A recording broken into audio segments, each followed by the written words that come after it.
Welcome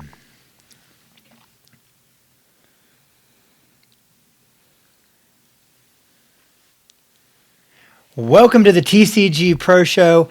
I'm Brad, and we're back this week for another episode. I'm joined by my co-host and dad, Don Williams. Hello.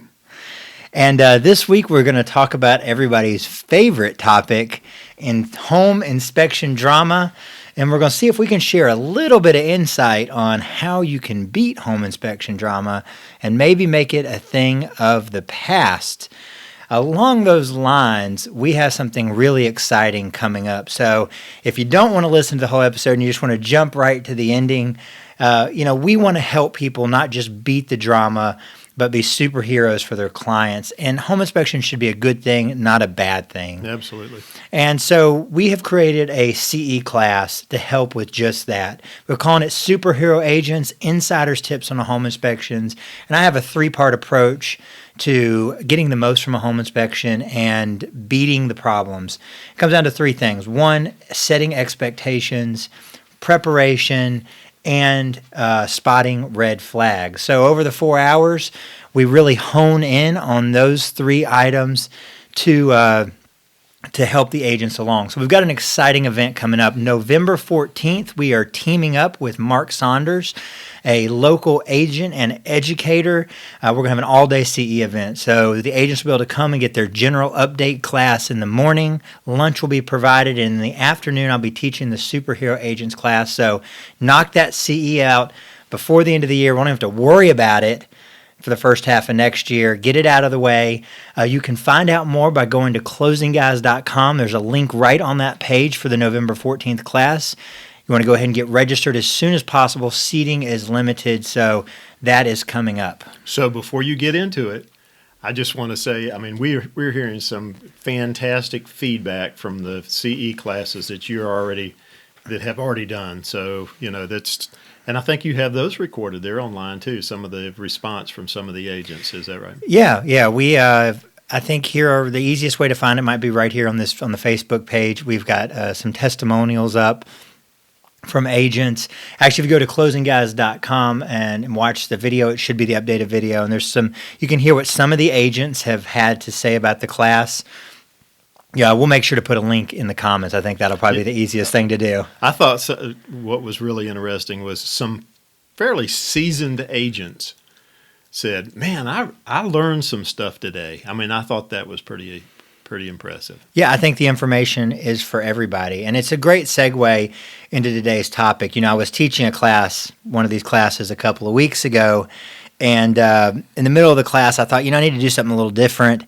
And so I got up on the whiteboard and I made a pros and cons list for home inspections and asked the agents to weigh in. So did they throw any apples or anything like that? It felt like it.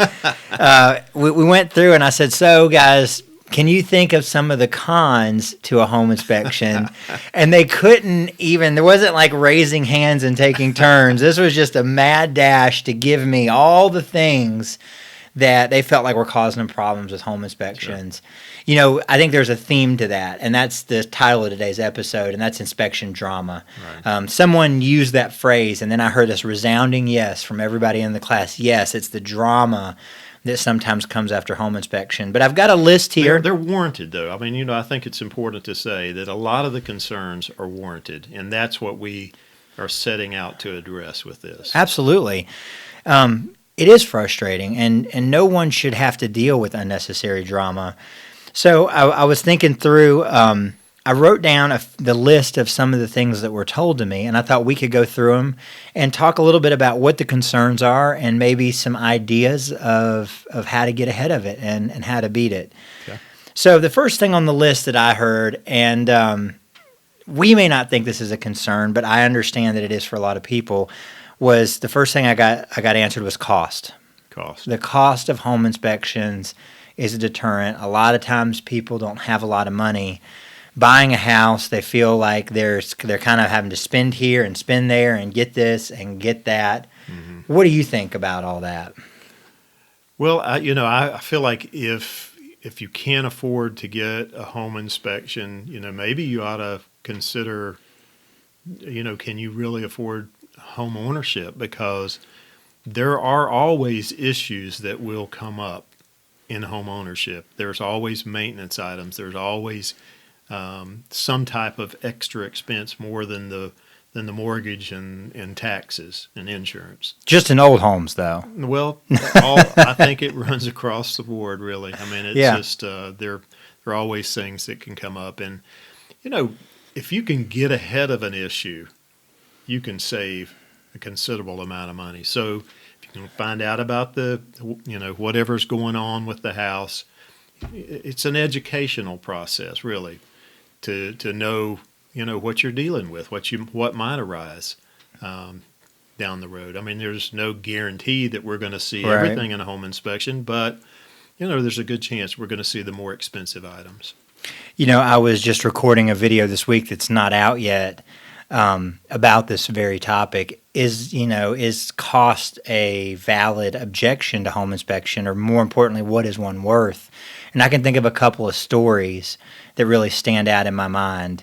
A couple of years ago, goodness, probably been more than that now, but a few years ago, you and I were asked to do a home inspection on a well over $1 million home. And we were greeted at the door by the selling agent who said, what did he tell us? Well, he said, this is going to be easy for you. You're not going to find much here. And we came back with, after spending a few hours at the home, because it was a large home, it was well over 10,000 square feet, what we estimated was over $30,000 worth of maintenance and repair items that needed to be addressed. Some items that were pretty obvious. Yeah. That they weren't looking in the right places. So. Yeah, and I've even heard the objection on our Facebook page. I've gotten some comments before from some lovely fans. Well, home inspectors don't do anything but point out the obvious stuff. And, I think to that, but no one else pointed it out before we got there. Right. And that's not a stab at anybody. It means that as a home buyer, that's not really what you're thinking about. Your mind isn't there. You're not looking for it. And having somebody come in and even point out things that are obvious or that you might see later is worthwhile if no one was going to see it without that. So just because it's surfaced doesn't mean that everyone saw it when they walked by. No. So, I think with cost, I think there's a huge value. And that was the second story. We did a home inspection for a local investor here in town on an investment property, and he took that inspection report and did some negotiating, didn't he? He did. He told us that he actually saved over $20,000 on the price of the home, and there were some structural issues on the house that I don't think he was aware of just as an investor, as a seasoned investor. He things that he hadn't spotted. So he took the report and he was able to use it as a negotiating tool. I can also think of a few times where we've been in houses and the listing sheet was informed that there was new HVAC in the house. And the air conditioning system was brand new. And when we get there, we find out the air conditioning system was brand new, and then we found 30-year-old furnaces attached to those systems that are rusted out, some of them that we couldn't even get to operate. Right. And the home buyer was under the impression that they had a brand new HVAC system in the house. So just the furnace side of that component is at least 10 times the cost of the home inspection that found it. And so even if it's not something that's that drastic, the other day we were in a home and the water heater had a couple of issues. There was a water leak, and then the TPRV valve was actually dripping. So, and the water heater was, I believe it was around 14 years old, 13, 14 years old. So just the cost of that water heater alone would more than offset the cost of a home inspection. So that was just kind of an isolated thing there And we could spend a long time talking about that. See, the fact of the matter is getting ahead of these issues and finding about them most of the time ends up finding issues that far outweigh the cost of the inspection itself. Mm-hmm. And even if it didn't, even if we gave you back a completely clean bill of health, which is exceedingly rare, that's good news, right? Yeah. And so it's, to me, and this is just maybe our opinion is slanted, but to me it seems like finding out about it is more than worth the cost. And like you said, that hard truth of the matter is if you can't afford the home inspection, you probably need to take a step back and give some serious consideration. Is this the right time in your life for home ownership? And are you ready to take on those costs? Because that will be an ongoing thing, past buying it. So, we're not in the financial planning industry, and I don't mean to give it that a job or anything like that. But, home ownership, it's not the right time for everyone for home ownership, and that is important. And I hate to see people get in over their heads. And maybe that investment in a home inspection may bring that to light. Right. It could. It was actually interesting in the class, and we're spending a long time on this first one. I don't know if I have time to even get to all of them. The agent that said that, another agent said, well, if they can't afford this stuff, should they really be buying a house? And the agent ended up coming back and saying, well, these clients really can't even afford to buy something. They're looking at a sub $100,000 house. They barely have the money to get the loan for that. And I've been wondering the whole time whether they should even be buying anything. So upon a little further investigation and conversation, it is readily apparent. And that's how we feel about it. So is it worth it? It's an investment. It's an investment. It's an investment. So I got another very interesting objection from an agent, and that was time. She said, I can't stand it when a home inspection takes 4 hours. Wow. What do you think about that? I understand that. And, I guess that brings up kind of another issue. Some agents feel the need to be at the home inspection throughout the whole process, and others show up, later, and some don't show up at all. But, that whatever fits the situation. But it can go faster. I know that we actually have a practice of having 2 home inspectors on each inspection when we can. And that cuts down in the time. But, if it takes a single inspector 4 hours to inspect a home, I mean, I don't see that as a bad thing. I think you just need to adjust maybe your thinking as to whether you need to be out there for the whole inspection. So I think the time thing may be an expectation issue as much as anything. And here's kind of my response to that. I understand that's frustrating. No one wants to have to go sit for 4 hours. I don't think most home inspections really need to take 4 hours, but if the shoe was on the other foot and I'm the client and I can choose between the home inspector who, and I'm not talking about team inspections, but on their own inspects the house in 45 minutes, or the guy that takes his time and does it for 4 hours, I'm going to choose the guy that's taking his time in 4 hours every single time. And so, we've heard from pest inspectors. We run into the pest inspector often during the home inspection. And it's really interesting. We hear, we swap stories and that kind of thing. And a pest inspector saying, sometimes I've actually done inspections with guys that are done before I am. So they're doing the home inspection faster than the pest inspection. Yeah. Well, I find that really hard to believe. But, we've heard those stories. So I don't think that's the guy you want. No, probably not. Probably not. So something to think about, not trying to step on anybody's toes, but give the inspector some time. If he's willing to give his time to you to be thorough, to check everything, to not miss things, I think it's better to err on that. I think when issues get overlooked and then they come up later, that causes more inspection drama than taking too long that day. The inspector forgot to do this or didn't get to that, and then all of a sudden drama comes up when someone says, well, why didn't they do this, or why didn't they catch this, or why didn't they see this? Yeah. So I think it's a trade-off, right? It's a trade-off. Another common objection or con to home inspections that came up was that home inspections often involve other pros. Well, absolutely. I think that's a given. I understand that an agent may think, well, we have a home inspector out there. Why do we need to bring in an HVAC guy or plumber or whatever to come behind and check those things out? But home inspectors are generalists. I mean, that's basically just like going to a general practitioner for, your medical checkup. Right.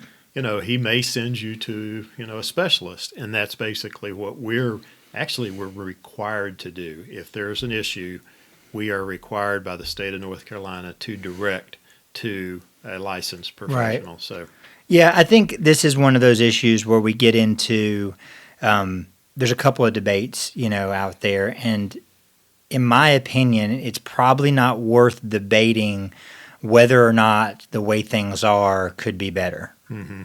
I think the conversation that's more beneficial or constructive is to how can we work within the system as it is, to get the best result. Sure. So I think there's a couple of things with that are ways to do that. One is part of my class, and that's why we have added into our CE class the spotting red flag section, because sometimes the issues are not hidden. They're fairly apparent if you're looking for them and thinking about them, and that's what that part of the class is about. So, I think a roof is a really, really good example. When a roof starts to age, a lot of times those signs are very visible from the ground at the exterior of the home. So if the involving other pros is a problem, what's the problem there? It's time, right? Very limited due diligence time. So if early in the process you're able to say, this roof is looking pretty rough, you can advise your clients, maybe we need to go ahead and get in a roofer schedule and have him out here at the same time as the home inspector. Most roofing inspectors will do free inspections.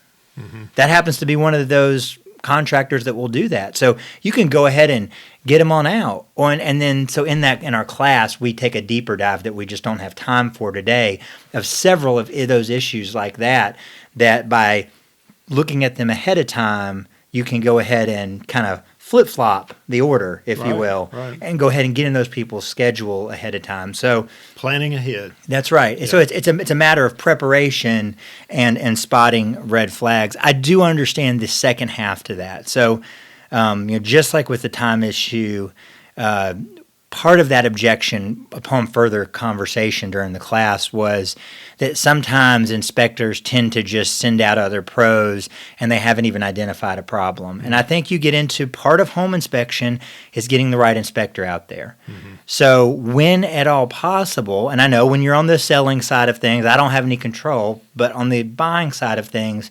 helping your clients get the right inspector who you can trust, who doesn't just practice CYA and is reasonable about those things makes a big difference. Because I have heard stories where inspectors are having people come out and it's really not necessary, and they're just doing it because they think that it's protecting them. Yeah, I saw a report, home inspection report, that basically said the water heater is, 10, 12, whatever years old.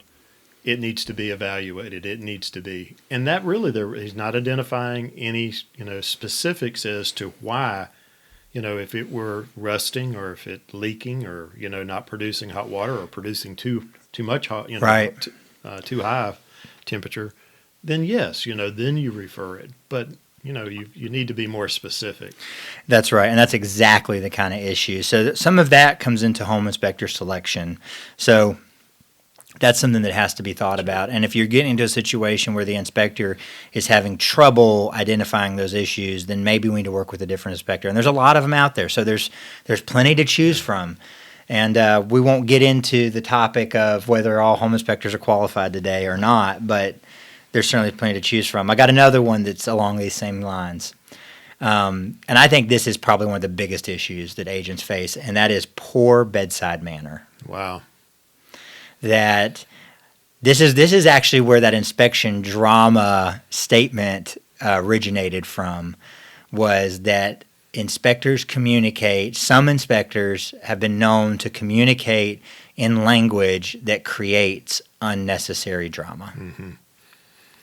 Yeah, we've heard the horror story of how a home inspector told a buyer that their children would die in a house over I don't remember, it was windows didn't open or something to that effect. Yes. Yeah. And you know, that's a bit over the top in my opinion. Yeah. So I think presentation is everything, right? So, what kind of tips could you give an agent about how to deal with this issue? What would you think are the best ways that that they can not have to deal with that as much? Well, I think kind of maybe setting expectations with your client, telling them, what they're going to be experiencing with this, with the home inspection, during the home inspection process. I think that's probably, in my mind, that's probably the best way to approach that. Right. So expectations, setting realistic Yeah. expectations, working with an inspector who has good communication skills. That is a very important part of the job. It's not just that they can find things, but that they can relate them in a reasonable and accurate way to the clients, I think. And then I think that there's an opportunity here where bringing in a second opinion is often warranted. So I know it's a pain to bring in the other pro, but if it's an electrical issue and you feel like it's been overstated, this is a good opportunity to bring in an electrician who can shed more light on the subject and also provides the trusted authority that your client will need to feel comfortable with that information. So sometimes getting that second opinion That's a good idea. can be very valuable there. I just got a message today. We had done a pre-marketing, if you will, inspection for a friend of mine a while back on his house, and he had aluminum wiring. And I think what we said was stretched a little bit, but it was conveyed that we said that it wasn't all that big a deal. And what was said is that the fix is not all that big a deal for single-strand aluminum wiring. And the clients, he's now selling his home, and the clients are backing out, and this is one of the issues that they're backing out for. And the agent said, well, my understanding is this is going to cause the house to burn down. How in the world could an inspector say that this is an easy fix? Well, it actually isn't that big a deal. The issue with single-strand aluminum wiring is where the connection is made inside the receptacle.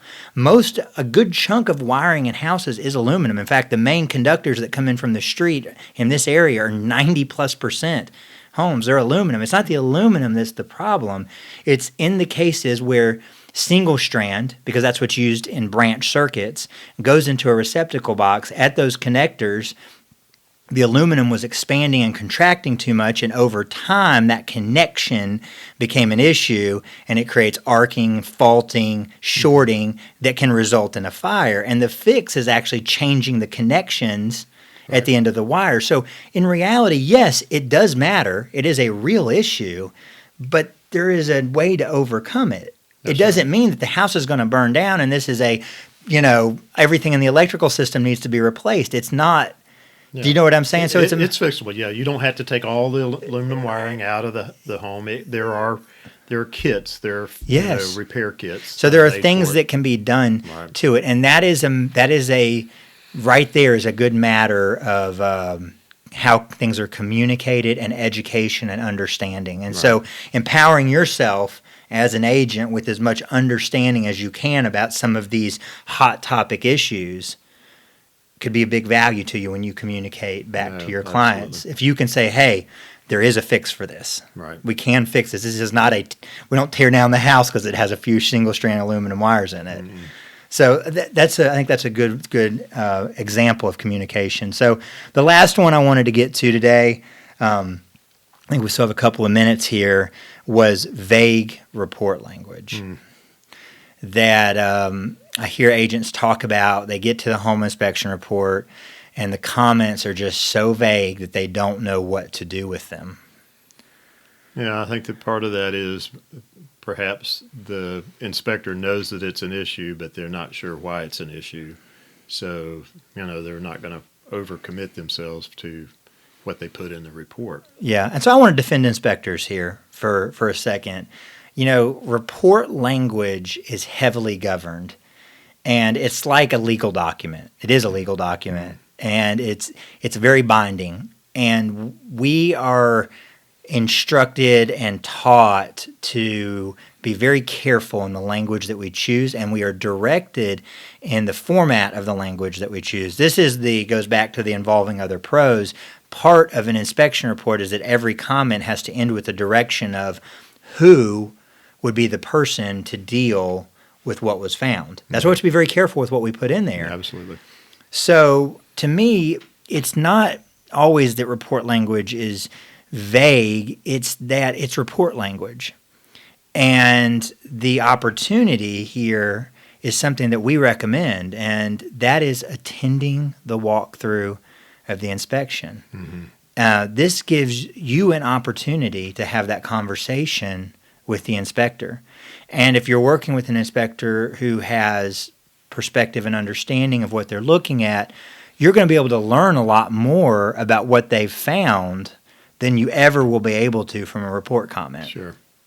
Yeah, and a home inspector is specifically not to direct how to fix an issue. We're to state where it's located and what it's supposed to do, how it is not functioning like it's supposed to, and then direct it to the right individual. So when the inspector has found this, if you attend the walkthrough, you can say, what is this? What are we talking about here? And you can have that conversation and get questions answered. And that is such an opportunity. I say this time and time again. This is going to be like a free nugget from the class, if you will. The inspection walkthrough is the most valuable part of the home inspection. Sure. You can lay your eyes on what's going on, which is way better than the picture, and you can ask questions and have a conversation. So if you don't understand, you can ask another question. Yeah, how many times are we doing the walkthrough and a client, a buyer says we offer some information or say, let's say a GFCI. Well, we just assume, it's that everybody knows what a GFCI is. Yeah. But people don't. And, during the walkthrough, you can, make that determination. Do they understand what that is? And if they don't, let's talk about it a little bit so that it doesn't blow the situation out of proportion, right? I mean, if you can tell a little bit more about what something's supposed to be doing, which you don't in a report. Yeah. Then you can actually talk about it in a way that that they can understand and know that it can be fixed relatively easy. I just learned something here recently that I think is a great illustration for this, and I apologize. I cannot remember who to credit this with, the author or the gentleman to credit this with, but it's called the curse of knowledge. Have you heard of this before? Mm-mm. So if we imagine a scale of 1 to 10, and this wonderful video I watched has this beautiful graphic, which we won't have, and 10 over here is the highest level of knowledge about a given subject, and 1 is absolutely layman, do not have any experience in this subject. We as professionals and experts often understand somewhere in the 8 to 10 range of the things we do day to day. If we're experts on the topic, we understand here. Now, we know better than to communicate at a 10. Right. Deep jargon, all that kind Technically exhaustive. Technically exhaustive language.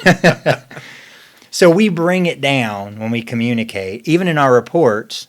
So let's call report language a 5 or a 6. Well, here's the thing. Most people understand and communicate what you're talking about at a 1 to a 3. And the gap between 1 and 3 and the 5 or 6 is called the curse of knowledge. No. And it's where you lose people. And in the walkthrough, this is advice to inspectors as well. Be careful with the technical jargon that you use with your clients and agents. Do not assume. It's so easy for us because we do these things over and over and over again, day after day, to assume that people understand this language, and they don't. And it's okay, that's not what they do. So we have to remember to bring that communication down to the appropriate level.